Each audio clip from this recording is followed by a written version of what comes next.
Саламатсыңарбы? Бүгүнкү өтүлүүчү темабыз прозага биринчи кадам шилтеген Касмалы Баялинов жөнүндө. Жазуучу 1902-жылы 25-сентябрда Ысык көл районуна караштуу Көкмөйнөк айылында туулган.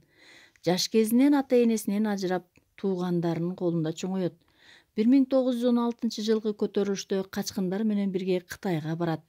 Октябрь революциясынан кийин 1918-жылы Токмокко келип, дары-дармек ташуучу, ат багуучу болуп ар түрдүү иштерде жалданып иштеген.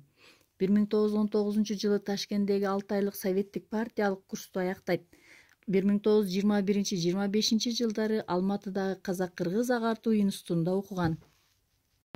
Бизге белгилүү болгон чыгармалары Чабылекей менен жылан, Түлкү менен суур, Жетимдин өлүмү аттуу аңгемеси кийин Мурат деген ат менен кайрадан басылган. Көл боюнда жана Ажар повесттери. Ажар повести 1916-жылдагы Үркүндү чагылдырган. Ал Кытайга сатылган кыргыз кыздарынын бири. Эркиндик издеп апасынын жанына келип ыйлап турган мезгили. Жаным, апа, тур, жетим тайлактай боздоп жетимсиреп, артыңда калган жалгызың келип жал ооруп жаныңда олтурат. Жалгызыңдын сөзүн ук, ая. Жалгызың бүгүндөн баштап ата-бабасы тааныбаган бөтөн журттун бирөөнө башы байланганы, ага сатылганы жатат. Андан кутказ. Ал азапты көрсөтпө, койнуңа ал, ач койнуңду. Сенин өлгөнүңө кайгылуу болуп, кан жутуп, сабыр кап санаа тартып жүргөн кезимде багат көрөт деген тууганың бул күнгө түшүрүп, бир жат кишиге сатып кетип, сай сөөгүмдү сыздатты, зарлантты, муңдантты, мага да өлүм керексинтти. Бирок сага берген ажалды Кудай мага көрбөдү. Жасаган ай муң эмне?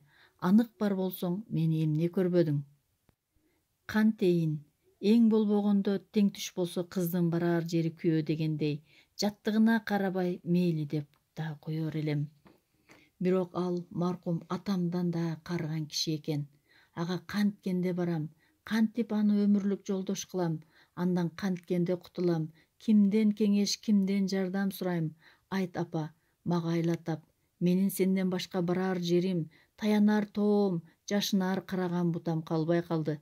Бирок сен, апа, жоксуң. Сен боору суук кара жердин койнунда түбөлүк уйкуда жатасың, деп боздоп Ажар ыйлады. Көзүнүн жашы унтаала болуп, бетин жууду.